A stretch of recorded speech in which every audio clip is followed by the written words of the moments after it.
வரஹ்மத்துல்லாஹி வபரகாத்துஹு. இன்னல் அல்ஹம்துலில்லாஹி நஹ்மதுஹு வ நஸ்தஈனுஹு வ நஸ்தக்ஃபிருஹு வ நு'மினு பிஹி வ நதவக்கலு அலைஹி வ நஊது பில்லாஹி மின் ஷுரூரி அன்ஃபுஸினா வ மின் ஸய்யிஆத்தி அஅமாலினா. மை யஹ்திஹில்லாஹு ஃபலா முضில்ல லஹு வ மை யுضலில் ஃபலா ஹாதிய லஹு.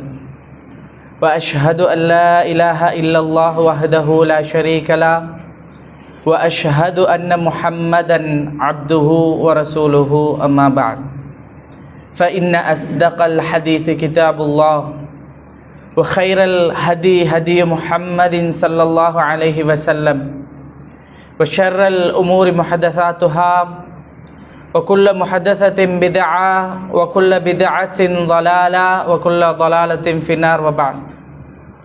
அளவற்ற அருளாளனும் நிகரற்ற அன்புடையவனுமாகிய வல்லவன் ரஹ்மானை போற்றி புகழ்ந்து நற்குணங்களுக்கெல்லாம் முன்னுதாரணமாக வாழ்ந்து காட்டிய நம் உயிரிலும் மேலான தலைவர் நபி முஹம்மது ஸல்லல்லாஹு அலைஹி வஸல்லம் அவர்கள் மீது ஸலவாத்தும் சலாமும் சொல்லி ஆரம்பம் செய்கின்றேன். அல்ஹம்துலில்லாஹ். அன்பு சகோதரர்களே, பெரியவர்களே, அல்லாஹுடைய மிக பெரும் அன்பின் காரணமாக மிகவும் சிறப்பான ஒரு வெள்ளிக்கிழமையிலே அல்லாஹுடைய ஆலயத்திலே நேர காலத்தோடு நாம் ஒன்று கூடியிருக்கிறோம். அந்த அடிப்படையிலே அல்லாஹு தஆலா எனக்கும் உங்களுக்கும் நிரந்தரமில்லாத முடிவடையக்கூடிய அற்பமான இந்த உலக வாழ்க்கையை தந்து இந்த வாழ்க்கையிலே நாம் எப்படி வாழ வேண்டும், எப்படி வாழக்கூடாது என்பதையெல்லாம் அல் குர்ஆன் சுன்னாவின் மூலம் தெளிவாக வழிகாட்டி எச்சரித்து முடிவடையக்கூடிய அற்பமான இந்த உலக வாழ்க்கையை நமக்கு தந்திருக்கிறார்.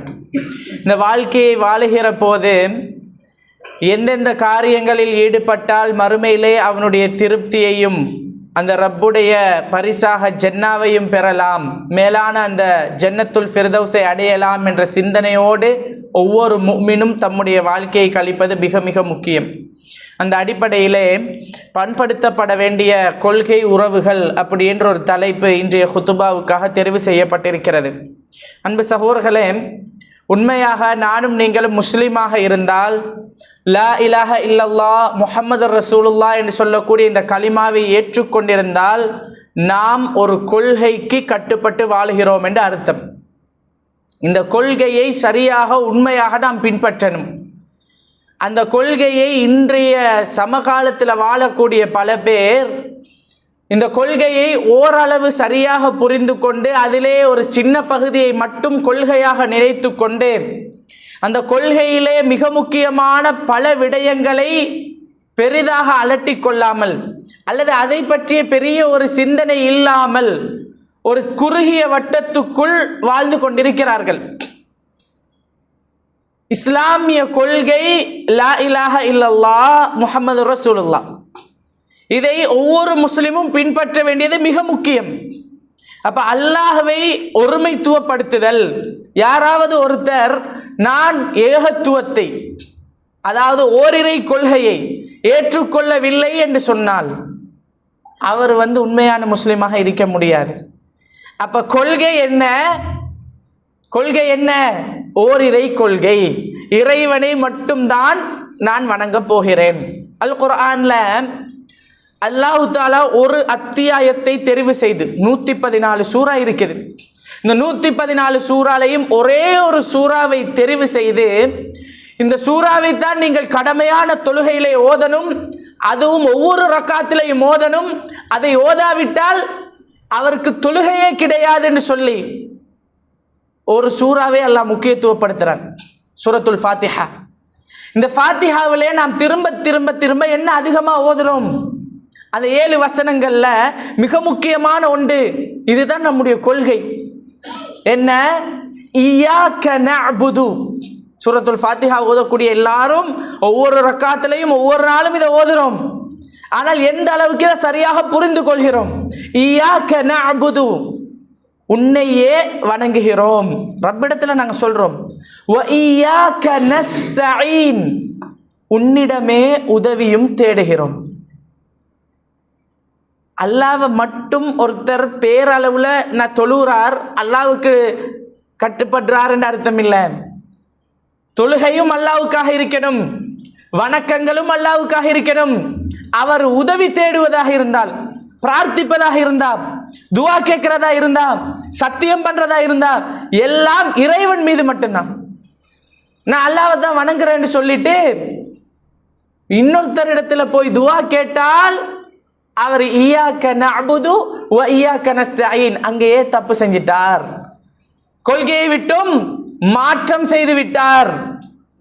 அதே மாதிரி நாங்க வணங்குறதும் அல்லாஹ்வா இருக்கணும், கட்டுப்படுறதும் அல்லாஹ்வுக்காக இருக்கணும், நம்முடைய தேவைகளை கேட்பது. அப்ப இது தெளிவாக ஷிர்க், இணை வைப்பு என்பதை அப்படியே இல்லாமல் செய்யக்கூடிய ஒரு கொள்கை. அல்லாஹ்வைத்தான் வணங்குவோம், அவனுக்குத்தான் கட்டுப்படுவோம், எல்லாமே அவனிடத்தில் மட்டும்தான் கேட்போம். அதே மாதிரி அல்லாஹ் தஆலா குர்ஆன்ல பல இடங்களிலே அத்தியுல்லாஹ், அல்லாஹ்வுக்கு கட்டுப்படுங்கள், வ அத்தியுர் ரசூல், அல்லாஹ்வுடைய தூதருக்கு கட்டுப்படுங்கள். அப்ப இந்த இஸ்லாத்தினுடைய மிக முக்கியமான கொள்கை என்ன? அல்லாஹ்வுக்கு நீங்க கட்டுப்படணும், அதே மாதிரி அல்லாஹ்வுடைய தூதருக்கும் நீங்கள் கட்டுப்படணும். மார்க்கம் என்று ஏதாவது ஒன்று இருந்தால், இஸ்லாம் என்று ஏதாவது ஒன்று இருந்தால், ஒன்று அல்லாஹ் சொல்லி தந்திருக்கணும், அல்லாஹ்வுடைய கட்டளையில் அது இருக்கணும், அல்லது அல்லாஹ்வுடைய தூதருடைய வழிகாட்டுதல்ல அது இருக்கணும். அல்லாஹ்வுக்கு கட்டுப்படுதல், அல்லாஹ்வுடைய தூதருக்கு கட்டுப்படுதல் என்றால் அல்லாஹ்வும் சொல்லவில்லை, அல்லாஹ்வுடைய தூதரும் வழிகாட்டவில்லை என்றால் அதை அப்படிப்பட்ட ஏதாவது ஒன்றை, வழிகாட்டுதல் இல்லாத ஒன்றை ஒருத்தர் செய்கிறாராக இருந்தால் அது என்ன? மார்க்கமாக ஆகாது. அப்ப அதை நாங்க செய்ய மாட்டோம், இதுதான் கொள்கை. அன்பு சகோதரர்களே, பெரியவர்களே, இன்றைக்கு சமூகத்துல இந்த கொள்கையை ஓரளவுக்கு படிச்சு கொஞ்சம் விளங்கினவர்கள பல பேர் இன்னைக்கு என்ன செய்கிறார்கள் என்றால், ரசூலுல்லாஹ்வுடைய வழிகாட்டுதல்ல இல்லாத ஏதாவது ஒன்று இந்த மார்க்கத்திலே உருவாக்கப்பட்டால் ஒவ்வொரு குத்துபா உரையிலையும், ஒவ்வொரு பயான்கள்லையும் ஆலிம்கள், இமாம்கள் இதை சொல்லி ஆரம்பிப்பார்கள். என்ன? மார்க்கத்திலே புதிதாக ரசூலுல்லாஹ் காட்டித்தராமல் உருவாக்கப்பட்ட ஏதாவது ஒரு காரியம் இருந்தால் அது பித்ஆ, ஒவ்வொரு பித்ஆவும் நரகத்துக்கு கொண்டு போய் சேர்க்கும் அப்படின்னு. ஆனா இன்றைக்கு சமூகத்தில் மிகவும், அதாவது கொள்கையை புரிந்திருக்கிறோம், கொள்கையை படித்திருக்கிறோம், கொள்கைவாதிகள் நாங்கள் அப்படின்னு சொல்லக்கூடிய பல பேர் கூட இந்த கொள்கை என்பதை ஒரு ஒரு சின்ன வட்டத்துக்குள்ள தெரிந்து வைத்து இருக்கிறார்கள். எப்படி என்றால், இப்ப ரசூலுல்லாஹ் காட்டித்தராத ஏதாவது ஒன்று இருந்தா, பித்ஆன்னு நாங்க சொல்றோமே, ரசூலுல்லாஹ் காட்டித்தராத ஏதாவது ஒன்று இருந்தால் அதை செயல்படுத்துவதை விட்டும் அவங்க தூரமா இருப்பாங்க. நான் ஒன்று ரெண்டு உதாரணம் சொல்றேன். உதாரணமாக, ஐவேளை தொழுகை நடக்குது, தொழுது முடிந்த பின்னாடி பல திக்ர்கள் இருக்குது. ரசூலுல்லாஹ் அஸ்தக்ஃபிருல்லாஹ் 3 தடவை சொல்லுவாங்க. அதுக்கு பிறகு ஒவ்வொரு திக்ர்கள், ஒவ்வொரு சில சூறாக்கள், அப்படி என்னென்ன ஓதணும் என்ற திக்ர்கள், ஔராதுகள். இதுதான் சுன்னா. அல்லாஹ்வுடைய தூதர் தன்னுடைய வாழ்க்கையிலே தொழுது முடித்த பின்னாடி ஒரு நாளும் அவர் துஆ கேட்க, சஹாபாக்கள் அதற்கு ஆமீன் சொல்ல, இப்படி ஒரு மார்க்க நிகழ்வு, இப்படி ஒரு அமல் நடந்தது கிடையாது. ரசூலுல்லாஹ்வுடைய வழிகாட்டுதல்ல அது இல்லை. இப்ப இதை யாராவது செய்யும் போது இது பித்ஆ, இது ஹராம் அப்படி என்று நாங்கள் தெரிந்து வைத்திருக்கிறோம். அதே மாதிரி இதை மாதிரி பல விஷயங்கள், அசானுக்கு முன்னாடி ஸலவாத்து சொல்லக்கூடியதாக இருக்கலாம், அல்லது ரசூலுல்லாஹ் காட்டித்தராத சுபஹு தொழுகையில குனூத் ஓதக்கூடிய விஷயமா இருக்கலாம். இப்படி பித்ஆ என்று சில விஷயங்கள் நாங்கள் அடையாளப்படுத்தி இருக்கிறோமே, இதுகளை செய்யும் போது நாம குர்ஆன் சுன்னா, நாம ஏகத்துவவாதி, நாம ஓரிரை கொள்கையை பின்பற்றுகிறோம், நாம கொள்கைவாதி அப்படின்னு சொல்லி இந்த விடயங்களை விட்டெல்லாம் தூரமாக இருக்கக்கூடியவர்கள் கொள்கை என்று விளங்கி வச்சிருக்கிறது இந்த ஒரு சில விஷயங்களை மட்டும் தான், பெரும்பாலும் அல்லாஹ் அருள் புரிந்தவர்களை தவிர. கூட்டு துஆவா பித்அத் ஹராம், நாங்க செய்ய மாட்டோம். சுபஹ்ல குனூத்தா, நாங்க ஹராம் பித்ஆ செய்ய மாட்டோம். ரசூலுல்லாஹ் செஞ்சாங்களா, ஆதாரம் இருக்கிறா, இப்படி உண்மையா ரசூலுல்லாஹ் செய்யவில்லை தான், அதை விட்டும் ஒதுங்கித்தான் இருக்கணும். ஆனால் கொள்கை என்றால் இது மட்டும் மட்டுமல்ல கொள்கை. நல்லா புரியணும், இது கொள்கையில ஒரு பகுதி. ரசூலுல்லாஹ் செய்யாத ஒன்றை புதிதாக உருவாக்கினால் நான் அதை செய்ய மாட்டேன், அது கொள்கையில ஒரு பகுதி தான். கொள்கை என்பது என்ன? அத்தியுல்லாஹ் வ அத்தியுர் ரசூல், அல்லாஹ்வுக்கு கட்டுப்படுங்கள், அல்லாஹ்வுடைய தூதருக்கு கட்டுப்படுங்கள் என்றால் அல்லாஹ்வுடைய தூதருடைய வாழ்க்கையை முழுக்க முழுக்க பின்பற்றணும். சுபகுல குனூத்து இல்லை, அது பித்அத்து, மாற்று கருத்து இல்லை. ஆனால் அதை சொல்லக்கூடியவர்கள் எத்தனை பேர் சுபகு தொழுகைக்காக ஜமாத்துக்கு வந்து மஸ்ஜிதிலே நிற்கிறார்கள்? இதுதான் கேள்விக்குறி. புரியுதா? இரவு முழுக்க ஃபேஸ்புக்ல சுபகு குனூத்து பித்அத் என்று பேசி லைவ் போட்டவர், கட்டுரையா எழுதினவர், பள்ளியில இமாம் ஜமாத்துக்கு சுபகுக்கு ஆளை காணல. அப்ப இவர் தான் கொள்கைவாதியா? இதுக்கு பேர் தான் குர்ஆன் சுன்னாவா? ஃபர்லான சுபகு தொழுகைக்கே உங்களால வர முடியாவிட்டால் நீங்க கொள்கைவாதியா? நாங்க சிந்திக்கணுமா இல்லையா? இதே மஸ்ஜிதுல தொழுது முடிஞ்சு கூட்டு துவா என்று ஒருத்தர் கேட்டால் இது எப்படி சரியாகும்? இது குர்ஆன் சுன்னா பள்ளியா இல்லையா? ரசூலுல்லாஹ் இதை செய்தார்களா அப்படின்னு கேள்வி கேட்க பல பேர் வருவார்கள். வரணும். என்ன, ரசூலுல்லாஹ் அப்படி ஒன்று செய்யவில்லை, காட்டி தரவில்லை, அது பித்அத், அதை செய்தால் அதற்கு எதிராக குரல் கொடுக்கணும். ஆனால் அப்படி குரல் கொடுக்கிறவர்கள் எத்தனை பேர் தன்னுடைய வீட்டிலே தன் பிள்ளைகள், தன் மனைவி, தன் குடும்பம் உண்மையாக ஐவேளை தொழுகிறார்களா? குர்ஆனை ஓதுகிறார்களா? ஒழுக்கத்தோடு வாழுகிறார்களா என்று எத்தனை பேர் கவனிக்கிறோம்? பித்அத்தை ஒழிப்பது மட்டுமல்ல மார்க்கம், அது மார்க்கம், கட்டாயம் செய்யப்படணும், மாற்று கருத்தே இல்லை. அதே மாதிரி சுன்னாக்கள் வீட்டிலே நிலைநிறுத்தப்படணும். தன்னுடைய புள்ள தொழுகிற விஷயத்துல கவனமே இல்லாத ஒரு வாப்பா பள்ளியில கூட்டுதுவா ஓதினால் மட்டும் கொதித்து எழும்புகிறார் என்றால் இவர் உண்மையான முழுமையான கொள்கைவாதி அல்ல. கொஞ்சம் தெரிஞ்சு வச்சுட்டு பித்அத்தை ஒழித்தால் சொர்க்கம் கிடைக்கும்னு நினைச்சிட்டு இருக்கிறார். தப்பு சகோதரர்களே. கொள்கைவாதிகளுக்குள், இந்த கொள்கை உறவுகளுக்குள் ஒரு மாற்றம் உருவாகணும். முதலாவது அல்லாஹ்வுடைய தூதர் சொன்ன ஒரு விஷயத்தை நான் சொல்றேன். அப்துல்லா இப்னு அம்ர் ரலியல்லாஹு அன்ஹு அவர்கள் பதிவு செய்யக்கூடிய இந்த செய்தி இமாம் புகாரி அவர்கள் 3559வது செய்தியாக பதிவிடுகிறார்கள். அல்லாஹ்வுடைய தூதர் சொல்றாங்க, இன்ன மின் ஹியாரிக்கும், உங்களிலேயே மிகச் சிறந்தவர் யார் தெரியுமா?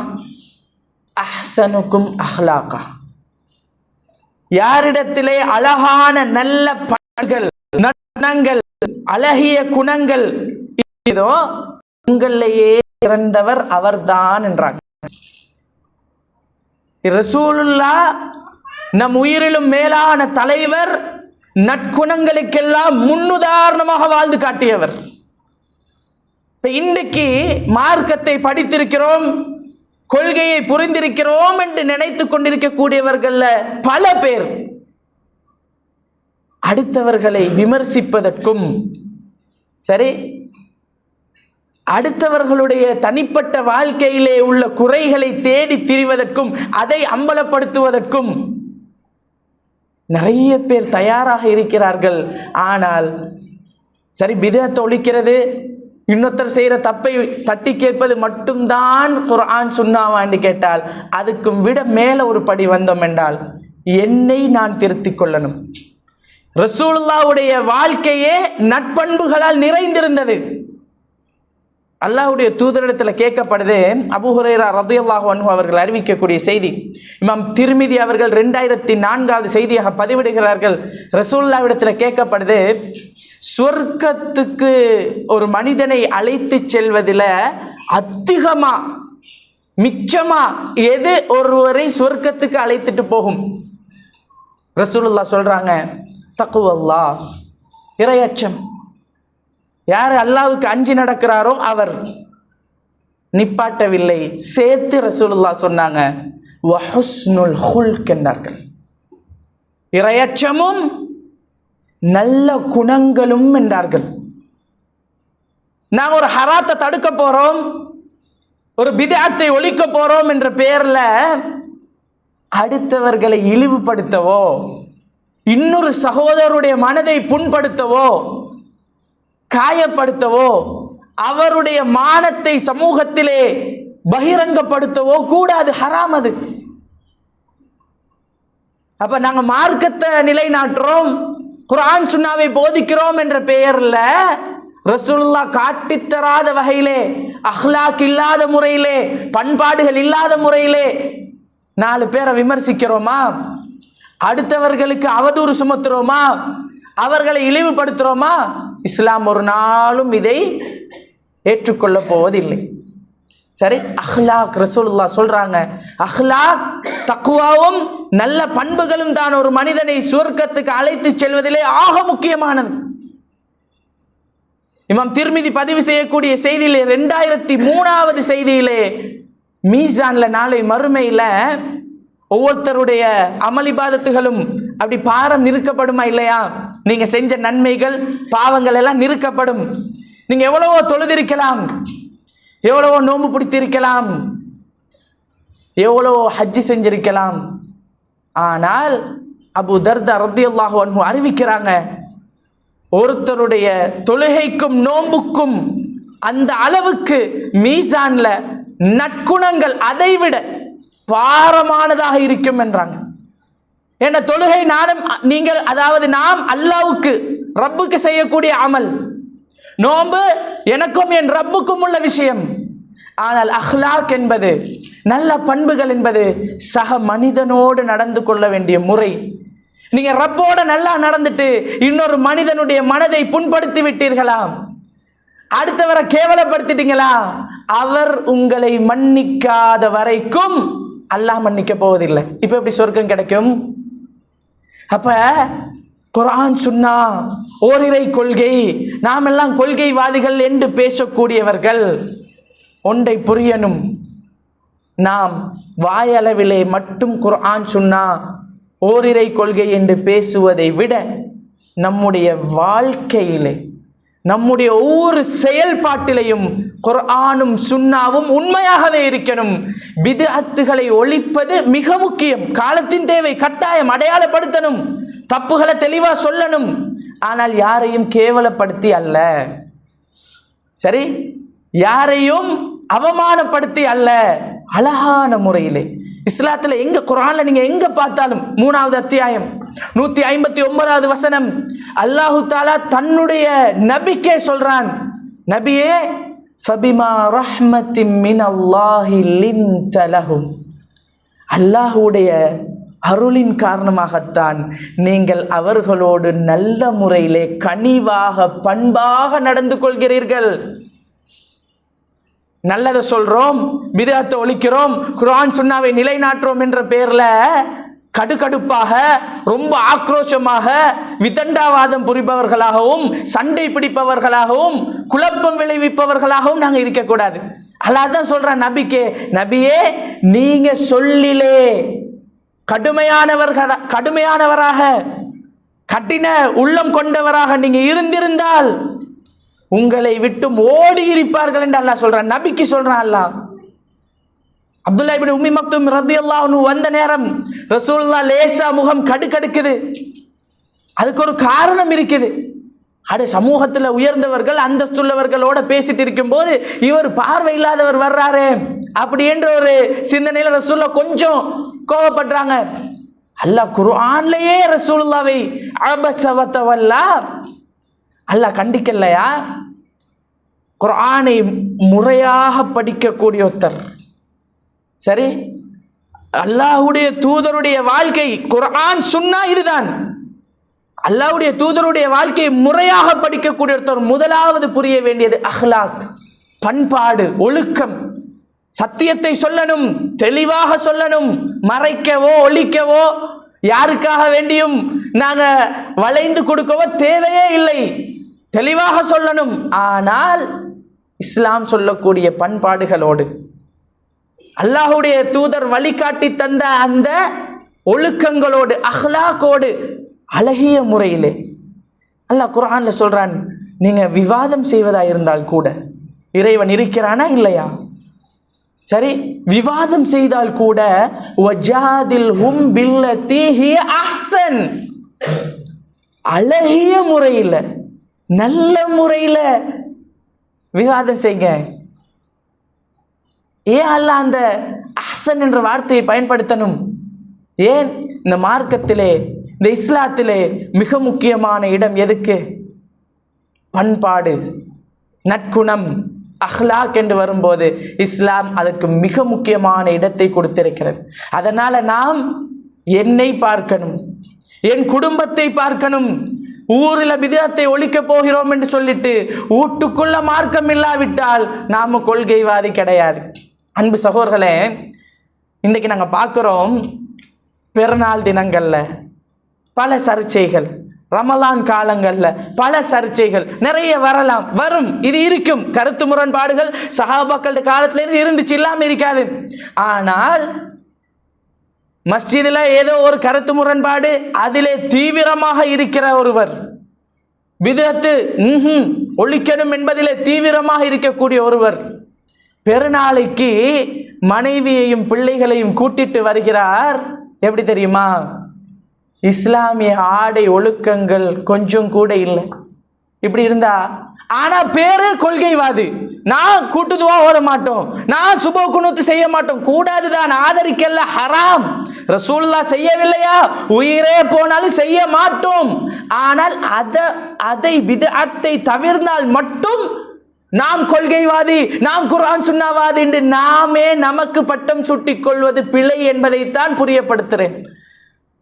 எப்படி பிதஅத்து ஒழிக்கப்படணுமோ அதே மாதிரி ரசூலுல்லாஹ்வுடைய வாழ்க்கை வழிமுறை பின்பற்றப்படணுமே.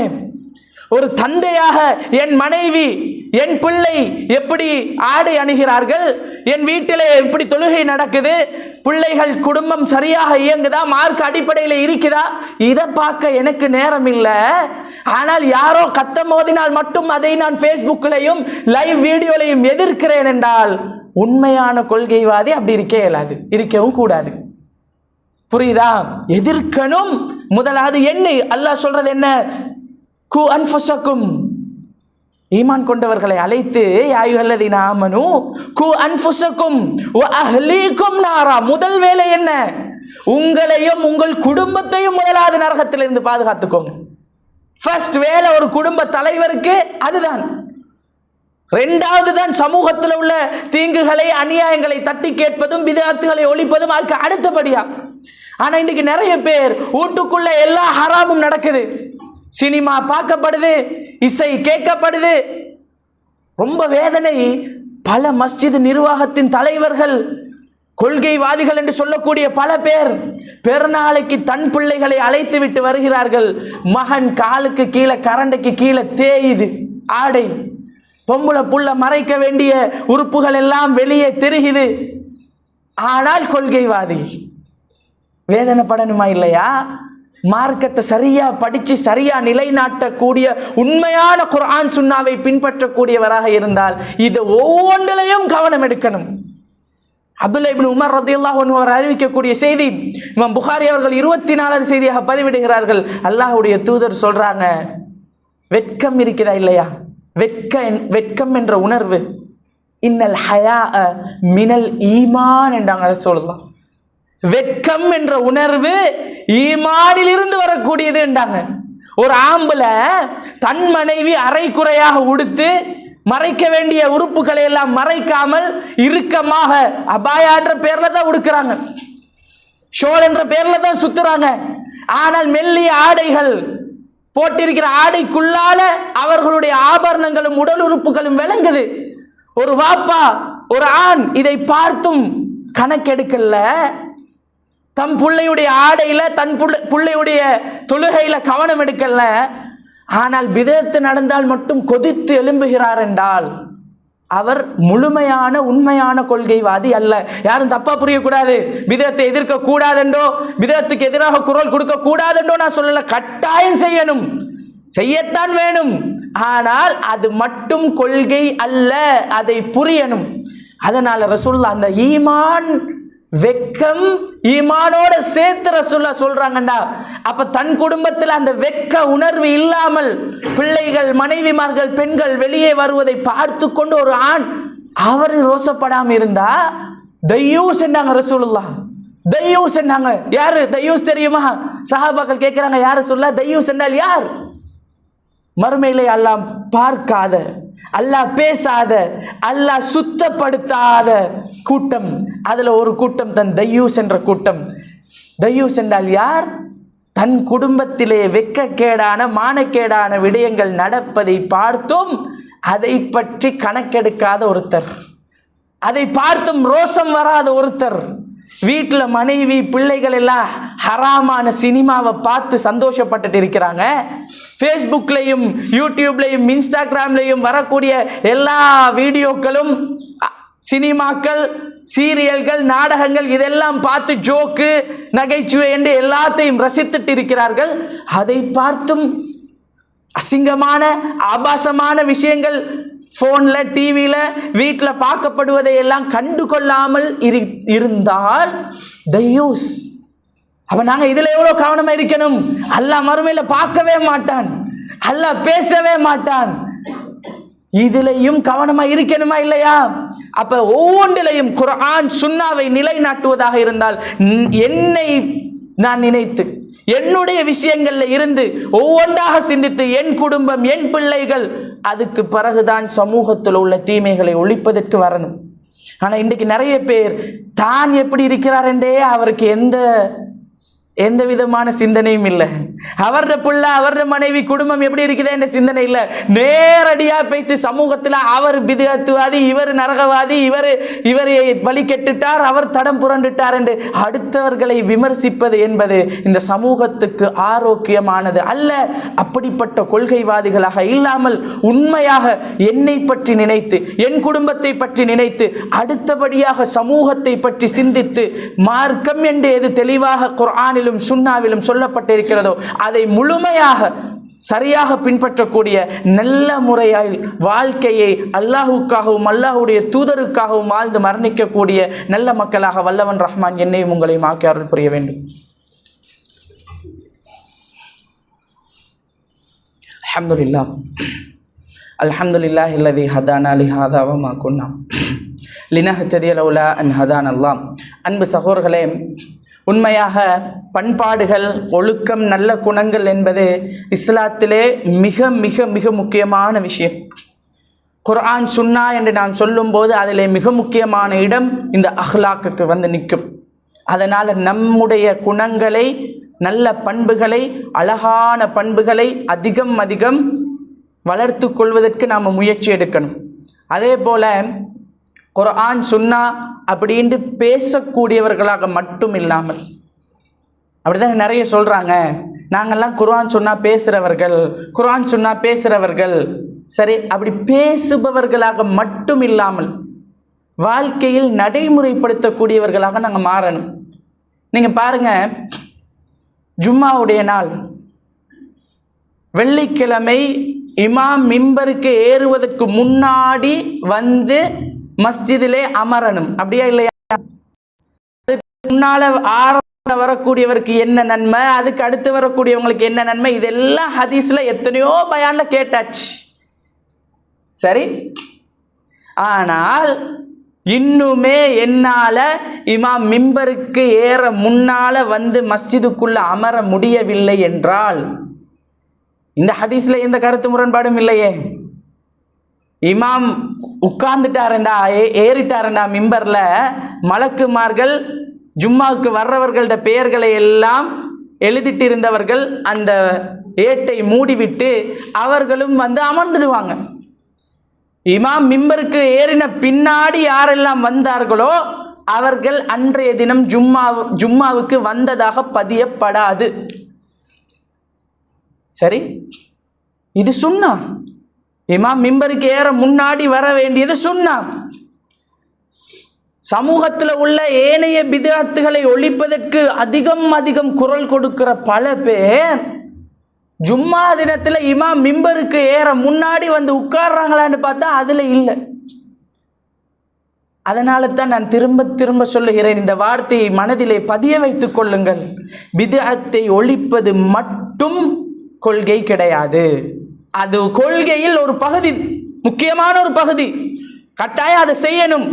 அதே மாதிரி சுன்னாவில் அதிகமான ஏனைய பகுதிகளை பார்த்து பார்த்து நடைமுறைப்படுத்தணும். அதுல எல்லாம் கவனீனமா இருந்துட்டு விதத்துண்டு வந்தா மட்டும் நாங்க செய்ய மாட்டோம் என்று உறுதியா இருந்தா திருமணங்கள் வருது. குறிப்பா நோன்பு பெருநாள் முடிஞ்சாலே நெடுக திருமணங்கள் வரும். விதத்தை எதிர்க்கிறோம் என்று சொல்லக்கூடிய ஒரு வாப்பா திருமணத்துல பார்த்தா அவருடைய கொள்கைவாதியுடைய குடும்பத்துல மணப்பெண் பகிரங்கமாக நிறைய ஆண்பிள்ளைகிட்ட முன்னுக்க வந்து அரைக்குறை ஆடையோட உட்கார்ந்துட்டு இருக்கிறாங்க. கேட்டா வாப்பா பள்ளியில தலைவராம், ஊர்ல கொள்கைவாதிகளுக்கு தலைவராம். ஆனால் வீட்டிலே கொள்கை இல்லை, மார்க்கம் இல்லை, சுன்னால வழிகாட்டுதல் இல்லையா? மஹரம் அஜ்னபி உறவுகள் எப்படி பேணணும் என்ற வழிகாட்டுதல் ரசூலுல்லாஹ் தரலையா? ஒரு திருமணத்தை எப்படி நடத்தணும் என்று ரசூலுல்லாஹ் வழிகாட்டவில்லையா? அதுல எல்லாம் கொள்கை இல்லை. ஆனால் யாராவது பிதத்தை செய்தால் மட்டும் விமர்சிக்க தயாராகிறோம் என்றால் நம்மை நாம் திரும்ப ஒரு முறை பரீட்சித்துக் கொள்ள வேண்டும். அல்லாஹ் தன்னுடைய திருமறையிலே வஇபாதுர் ரஹ்மான், அல்லாஹ்வுடைய உண்மையான அடியார்கள் எப்படி இருப்பார்கள் அல்லாஹ் சொல்ற நேரம், அல்லதீன யம்ஷூன அலல் அர்தி ஹௌனா, அவர்கள் பூமியிலே பணிவாக நடப்பார்கள். وَإِذَا خَاطَبَهُمُ الْجَاهِلُونَ قَالُوا سَلَامًا, மூடர்களை மடையர்களை கண்டால் சலாம், உங்கள் மீது சாந்தி உண்டாகட்டும் என்று சொல்லி விலகிடுவார்கள். வீண் தர்க்கம் புரிஞ்சிட்டு சண்டை பிடிச்சு கொண்டு அவங்க அப்படி இருக்க மாட்டாங்க. وَالَّذِينَ يَبِيتُونَ لِرَبِّهِمْ سُجَّدًا وَقِيَامًا, கொள்கைவாதிகள் என்று சொல்லக்கூடிய எத்தனை பேர், அடுத்தவர்களுடைய தனிப்பட்ட வாழ்க்கையை விமர்சிக்கக்கூடிய எத்தனை பேர். அல்லாஹ் சொல்றான் இபாதுர் ரஹ்மான், என்னுடைய அடியார்கள் எப்படி இருப்பார்கள் என்று ரப்பு சொல்றான். இரவிலே அவர்கள் நின்றவர்களாகவும் சுஜூது செய்தவர்களாகவும் இரவை கழிப்பார்கள் என்று. எத்தனை பேருடைய வாழ்க்கையில் இது இருக்கிறது? ரமலானோட இதுக்கு முடிவு கொடுத்துட்டோமா? சுன்னாவை பின்பற்றுகிறோம் என்றால் இரவிலே நின்று வணங்கக்கூடிய அந்த பழக்கம் ஒவ்வொரு நாளும் நம்மிடத்திலே வரணும் சகோதரர்களே. அதனால் முடியுமான வரைக்கும் ஒரே ஒரு விடயத்தை இறுதியாக பதிவு செய்து முடிவு செய்கிறேன். நாம் நிறைய பேர் சரி குர்ஆன் சுன்னா என்று சொல்லும் போது இதை எதிர்க்கக்கூடிய பல பேர் இருப்பார்கள். ஆனால் அவர்கள் ஒரு வார்த்தை சொல்லுவாங்க. அது என்ன வார்த்தை தெரியுமா? குர்ஆன் சுன்னாவாதிகள் என்று சொல்லக்கூடியவர்களை பார்த்து எதிர்க்கக்கூடிய பல பேர் அவங்க ஒரு வார்த்தை சொல்லுவாங்க. என்ன தெரியுமா? துனியா ஆஹிராவுடைய வெற்றியை அல்லாஹ் தீனிலே வைத்திருக்கிறான். தீன் என்பது அல்லாஹ்வுடைய கட்டளை, நபியுடைய வாழ்க்கை. இது ரொம்ப அதிகமாக நாங்கள் கேட்ட வார்த்தை. சரி, அப்ப என்னன்னு பார்த்தால் தீன் என்பது அல்லாஹ்வுடைய கட்டளை, அதைத்தான் நம்ம குர்ஆன் சொல்றோம். நபியுடைய வாழ்க்கை, அதைத்தான் நம்ம சுன்னான்னு சொல்றோம். தமிழ்ல ஒரு கூட்டம் சொல்றாங்க, அரபுல நாம சொல்றோம். அதுக்காக வேண்டி குர்ஆன் சுன்னான்னு சொல்பவர்கள் எல்லாம் ஏதோ தப்பானவர்கள் மாதிரியும் வழி கெட்டவர்கள் மாதிரியும் சமூகத்தில் சித்தரிக்கப்படுகிறார்கள். இது மிகப்பெரிய தப்பு. சரி, குர்ஆனையும் சுன்னாவையும் மட்டுமே பின்பற்றக்கூடியவர்களாக நம்முடைய வாழ்க்கையை நம்ம மாற்றணும். அல்லாஹு தஆலா சொல்லி காட்டுறான் 33வது அத்தியாயம் சூரா அஹ்ஸாப் 66வது வசனம். நேரம் போதாது, வீட்டில் போய் கொஞ்சம் பாருங்க. குர்ஆனுக்கும் சுன்னாவுக்கும் கட்டுப்படாதவர்கள் மறுமையிலே அல்லாஹ் நரகத்திலே போட்டு அவர்களுடைய முகங்களை அப்படி நெருப்பிலே வாட்டி எடுப்பான். யௌம துகல்லபு உஜூஹுஹும் ஃபின்னார், நரக நெருப்பிலே போட்டு முகங்களே அல்லாஹ் அப்படியே வேதனைப்படுத்துகிற நேரம் அவர்கள் சொல்லக்கூடிய வார்த்தை என்ன தெரியுமா? யகூலூன, அவர்கள் சொல்லுவாங்களாம், யா லைத்தனா அத்தஅனா அல்லாஹு வ அத்தஅனா ரசூல், எங்களுக்கு வந்த கேடு, நாம் அல்லாஹ்வுக்கு கட்டுப்பட்டிருக்க கூடாதா, அல்லாஹ்வுடைய தூதருக்கு கட்டுப்பட்டிருக்க கூடாதா என்று தான் சொல்லுவார்கள். அதோட நிப்பாட்ட மாட்டார்கள். அடுத்த வசனத்தில் அல்லாஹ் சொல்றான், அதனால தான் வீட்டில் போய் பாருங்கன்னு சொன்னேன். அடுத்த வசனத்தில் அவங்க சொல்லுவாங்க, யா அல்லாஹ், நாம சமூகத்தில் உள்ள தலைவர்களுக்கு கட்டுப்பட்டோம், எங்கள பெரியவர்களுக்கு கட்டுப்பட்டோம், அவர்கள் எங்களை வழி கெடுத்துட்டாங்க. யா அல்லாஹ், குர்ஆனுக்கும் சுன்னாவுக்கும், அதாவது அல்லாஹ்வுடைய கட்டளைக்கும் நபியுடைய வாழ்க்கைக்கும் மாற்றமாக யாராவது சொன்னால் நம்ம கட்டுப்பட மாட்டோம். இதுதான் கொள்கை. விளங்குதா? பிதத்தை ஒழிப்பது மட்டும்தான் கொள்கை என்று யாராவது விளங்கினால் அது தப்பு. எல்லா விஷயத்திலும் மொத்த வாழ்க்கையிலையும் குர்ஆனும் சுன்னாவும் இருக்கணும். சரி, அதனால் இன்ஷா அல்லாஹ் நாம் முடிவெடுக்கணும். என்னுடைய வாழ்க்கையை, என்னுடைய சொந்த தனிப்பட்ட வாழ்க்கையை நான் ஒரு தடவை மீள சிந்திச்சு பார்க்கணும். என்னுடைய அஹ்லாக்குகள், பண்பாடுகள், இன்னொரு சகோதரை பார்த்து சிரிப்பதும் தர்மம் என்று சொன்ன மார்க்கம் இது. அப்போ கொள்கைவாதி என்று சொன்னால் பித்அத்தை ஒழிக்கிறவராக மட்டும் இல்லாமல் அதையும் செய்பவராக இருக்கணும். அதே மாதிரி பண்புகளில் சிறந்தவராக, நட்பண்புகள் உள்ளவராக 4 பேர் நம்முடைய அஹ்லாக்கை பார்த்து, ரசூலுல்லாஹ் அப்படிதான் மார்க்கத்தை வளர்த்தார்கள். 4 பேர் என்னுடைய பண்புகளை பார்த்து, அஹ்லாக்கை பார்த்து இந்த இஸ்லாத்தின் பக்கம் ஈர்க்கப்பட்டு வரணும். ரசூலுல்லாஹ் மரணிக்கிற நேரம் ஒரு புதன்கிழமை, சில நாட்களுக்கு முன்னாடி தோழர்களை அழைச்சி மஸ்ஜித் நபவியில கேட்கிறாங்க, தோழர்களே 23 ஆண்டு காலம் நான் உங்களோட நபியாக வாழ்ந்திருக்கிறேன், என்னை பழி தீர்ப்பவர்கள் யாராவது இருக்கிறீங்களான்னு கேட்குறாங்க.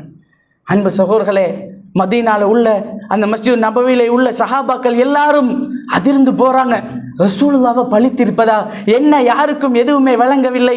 ரசூலுல்லாஹ் சொன்னாங்க, இந்த 23 ஆண்டு காலம் நான் உங்களோடு வாழ்ந்த நேரத்திலே சில வேளை உங்களை நான் கஷ்டப்படுத்தி இருப்பேன், உங்களுடைய மனதை நான் நோகடித்திருப்பேன், உங்களிடத்திலிருந்து ஏதாவது வாங்கி இருப்பேன், இன்றைக்கு பழி தீர்த்து கொள்ளுங்கள் என்றார்கள். மறுமையிலே வந்து யாரும் அல்லாஹ்விடத்திலே என்னை காட்டிக் கொடுத்து விடாதீர்கள் என்றார்கள். சுப்ஹானல்லாஹ். இந்த உம்மத்தை வழிப்படுத்த வந்தவர், இந்த தீனை நிலைநாட்ட வந்த அந்த தூதருடைய கடைசி நேரத்தில் ரசூலுல்லாஹ் சொன்னது, பழி தீர்த்து கொள்ளுங்கள், அல்லாஹ்விடத்திலே வந்து என்னை காட்டிக் கொடுத்து விடாதீர்கள் என்றார்கள். நானும் நீங்களும் இந்த சமூகத்திலே மற்றவர்களோடு எப்படி நடந்து கொள்கிறோம் என்பதிலே கவனமாக இருக்கணும். சத்தியத்தை சொல்வதற்கு பின்வாங்க கூடாது, ஆனால் சொல்லுகின்ற முறையிலே ரொம்ப கவனமாக இருக்கணும். ரசூலுல்லாவை யாருமே பழி தீர்க்க மாட்டார்கள். ரசூலுல்லாஹ் சொன்னாங்க, என்னை நான் அடித்திருந்தால் என்னை அடியுங்கள், ஏசியிருந்தால் என்னை ஏசுங்கள், அவரைத்தான் நான் விரும்புகிறேன் என்றார்கள். அப்போ ஒரே ஒரு சஹாபி எழும்பி வந்து, யார சொல்லலாம், நீங்கள் ஒரு நாள் என்னை அடிச்சிங்க, நான் உங்களை பழி தீர்க்கணும் என்றார்கள். சஹாபாக்கள் எல்லாரும் வியந்து பார்த்தார்கள். அல்லாஹ்வுடைய தூதர் சொன்னாங்க, வந்து பழி தீர்த்துக்கோங்க என்றாங்க. அந்த சஹாபி சொன்னார், யார சொல்லலாம், அன்றைக்கு நான் மேலாடை போட்டிருக்கவில்லை, உங்களுடைய நீங்கள் இப்படி ஒரு இதால் குச்சியால் அடிக்கும்போது அது எனக்கு பட்டது, அது எனக்கு வலித்தது, நான் உங்களை பழி தீர்க்கணும் என்று.